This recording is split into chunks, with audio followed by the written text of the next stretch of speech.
bist du so hässlich? Was meine Mama nicht besser hingekriegt hat. Oh.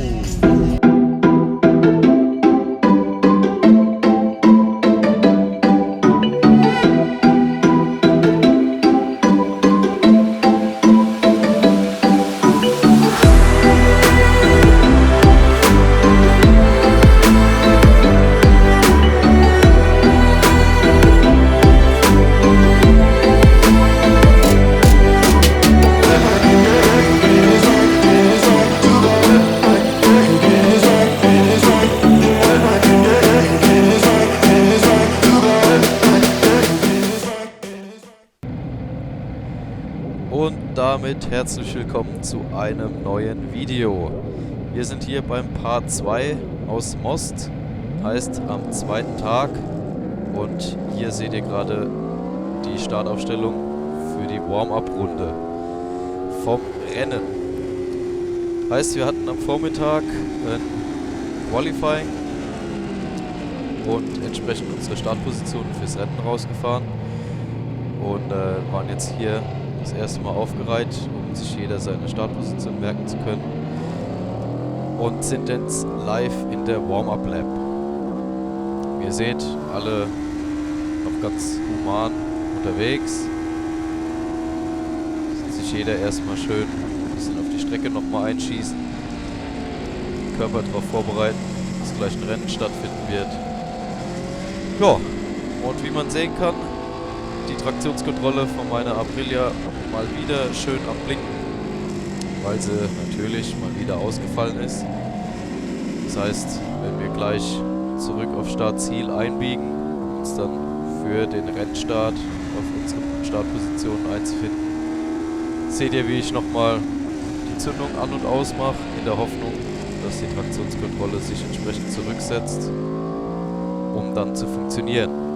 Eins kann ich euch vorwegnehmen: es hat nicht funktioniert. Aber gut. Ich spule jetzt mal hier das Stück vor. Wir müssen die Warm-Up-Lab jetzt nicht komplett gucken. Und dann sehen wir gleich die Startaufstellung.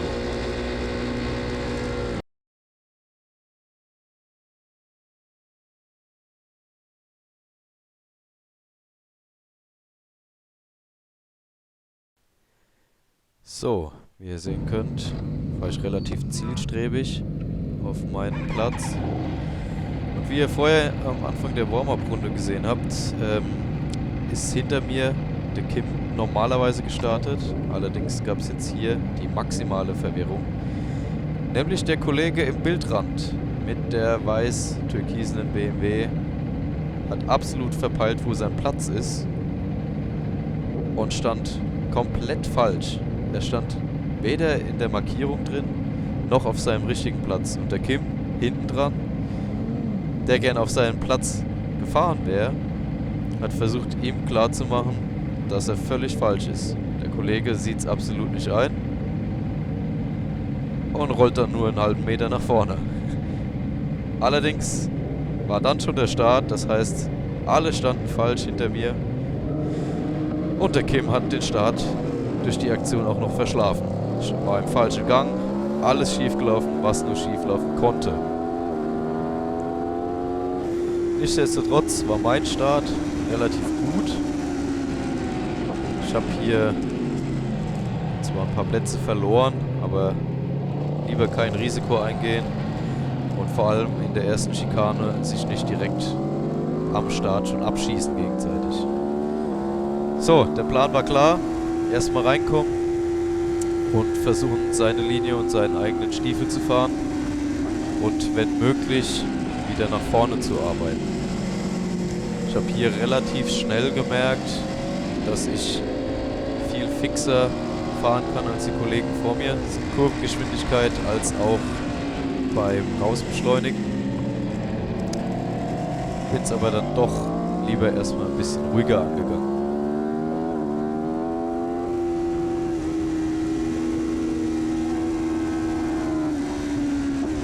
Jetzt hier schön das Bindemittel. Da war vom letzten Turn vorm Rennen noch eine dicke Ölspur gewesen, die mich sehr verunsichert hat. Mir war nicht klar, wie ich über diese über dieses Bindemittel drüber fahren kann, ohne dass da noch irgendwelche Ölreste oder ähnliches durchkommen. Das hat mich im Verlauf des Rennens stark irritiert und dadurch konnte ich in der Kurve auch nicht meinen normalen Speed fahren. Was mich dann auch im Vergleich zu den anderen wieder weiter zurückgeworfen hat. Wir biegen jetzt hier schon wieder auf die Doppel rechts vor Start-Ziel ein. Das ist die erste Runde von meinem ersten Rennen. Soweit auch schon durch. Keine weiteren Plätze verloren. Und jetzt galt es einfach, konstant zu fahren und sich wieder nach vorne durchzuarbeiten. Man sieht hier auf der Bremse, bin ich wesentlich später dran, kann dann direkt auch 2 Plätze gut machen. Der Schikane schön vor die anderen Kollegen wieder einsortiert und ordentlich rausbeschleunigt.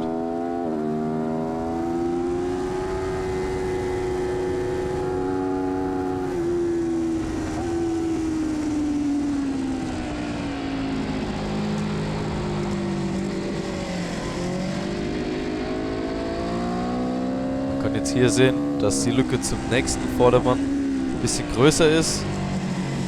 Heißt, ich versuche die jetzt schnellstmöglich wieder zuzufahren,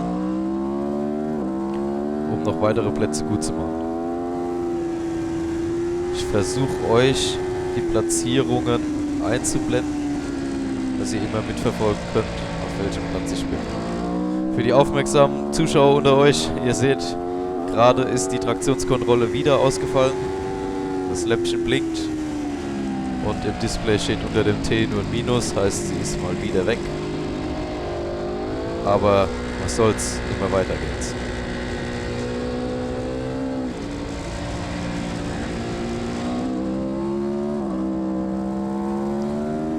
Man sieht aber allein beim Rausbeschleunigen, dass mir dadurch ein bisschen der Mumm fehlt, richtig am Gas zu ziehen, um aus der Kurve dann raus zu beschleunigen.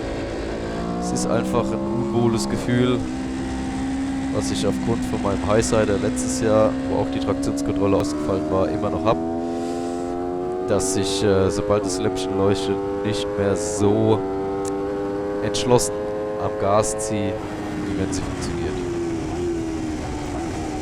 Aber hier Ende Start Ziel sehen wir wieder auf der Bremse, mache ich wieder ordentlich Meter gut, kann zu den Vorderleuten aufschließen.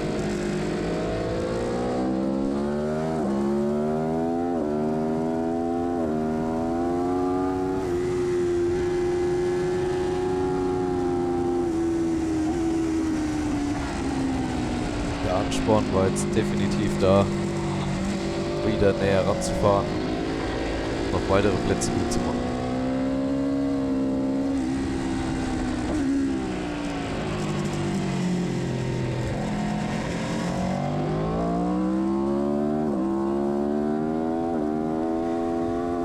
Wir sind jetzt in der dritten Runde von 8.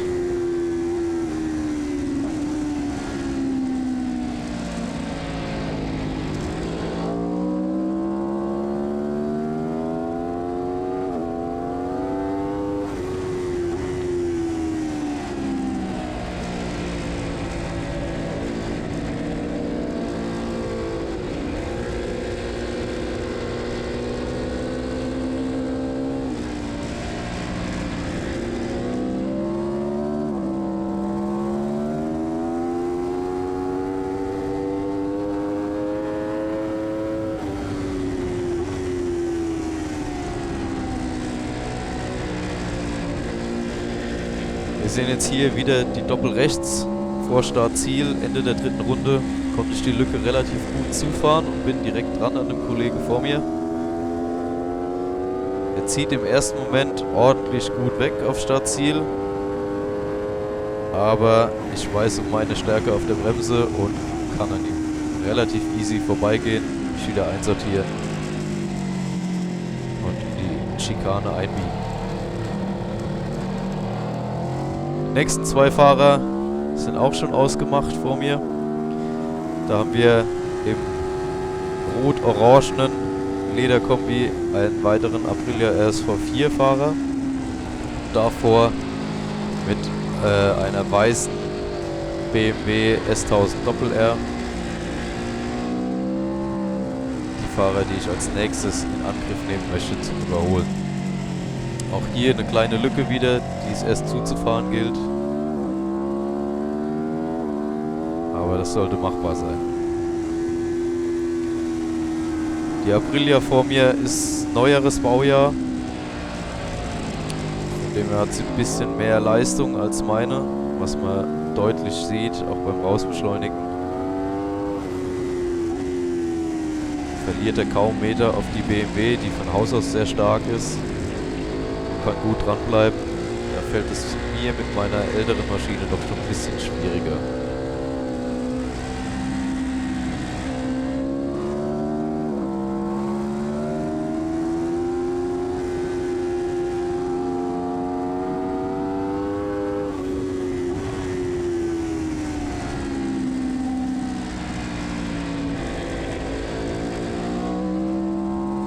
So, und ein weiteres Mal Doppelrechts, Ende 4. Runde. Konnte ich durch meinen höheren Kurvenspeed doch wieder gut aufschließen. Bin jetzt schön im Windschatten von der RSV 4. Und besinne mich wieder auf meine Stärke auf der Bremse, um auch an ihm vorbeizugehen. Für die BMW war es dann doch ein bisschen zu wenig Platz. Das heißt, ich sortiere mich hinten dran wieder ein. Und nehme mir die BMW dann als nächstes Ziel vor. Man sieht aber deutlich, die Leistung auf der Geraden ist einfach brachial. Wie er mir da wegzieht, ist echt stark. Auf der Bremse und in Kurven bin ich allerdings dann wieder schnell genug, dass ich direkt dran bin. Habe auch einen höheren Kurvenspeed und merke, ich könnte schneller fahren als er allgemein. Allerdings ist es echt schwer dann zu überholen, weil sobald es auf eine Gerade geht, macht er wieder dermaßen Meter, dass ich nicht vorbeikomme. Hier wäre es vielleicht möglich gewesen, entschlossener, aber da war immer noch die Ölspur in meinem Kopf, dass ich da nichts riskieren wollte. So, nach der Kurve raus sieht man, er wird wieder kleiner. Und ich kann erst auf der Bremse und in der Kurve an sich zu ihm aufschließen.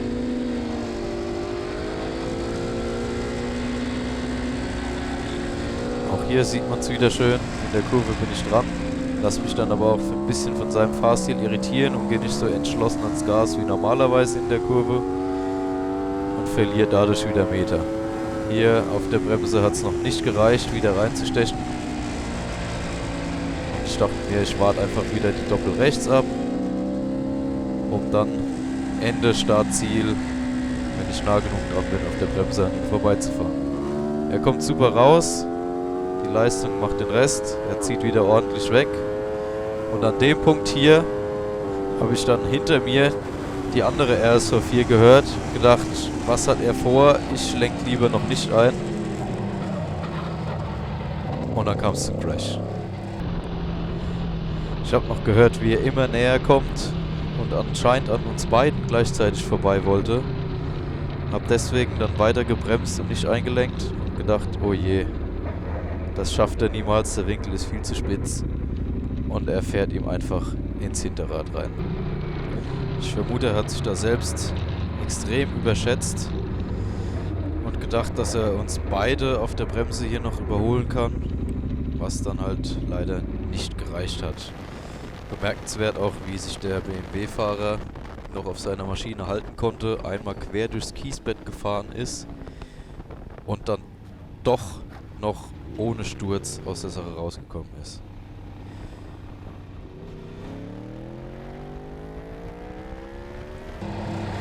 Ja, das Rennen wurde daraufhin selbstverständlicherweise abgebrochen. Rote Flagge. Sunnies waren sofort zur Stelle, Streckenposten haben sich alle um die Beteiligten gekümmert und der Aprilia-Fahrer wurde auch ins Krankenhaus gebracht, ins Medical Center. An der Stelle wünsche ich beiden Fahrern und ihren Mopeds natürlich gute Besserung. Hoffe, dass es hier niemand ernsthaft verletzt hat und beide wieder auf die Beine kommen. Sowohl als Fahrer als auch die Motorräder. Ja, das Rennen wurde abgebrochen mit der Platzierung, wie sie zu dem Zeitpunkt jetzt auch war. Heißt, ich habe das Rennen dann auf P10 beendet. Bei 30 Startern bin ich damit auch relativ zufrieden. Wobei mir lieber gewesen wäre, das Rennen sauber zu Ende zu fahren, ohne irgendwelche Abbrüche, Crashs oder ähnliches. Und dann meine Platzierung entsprechend auf der Strecke auskämpfen hätte können. Hat leider nicht sollen sein. Heißt, mein erstes Rennen überhaupt hat ein unschönes Ende genommen für die anderen Teilnehmer. Aber so ist das. Besser auf der Rennstrecke, als dass es auf der Straße passiert wäre. Wer weiß, wie lange dann die Beteiligten irgendwo im Wald gelegen hätten. Deswegen fahren wir Rennstrecke, sowas kann immer passieren. Hilfe ist immer schnell da. Weiter geht's.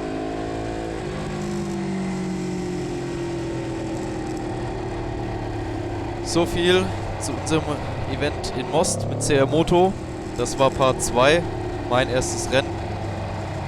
Wenn euch das Video wieder gefallen hat, dann abonniert gerne den Kanal, drückt den Like-Button, kommentiert unter dem Video, aktiviert die Glocke.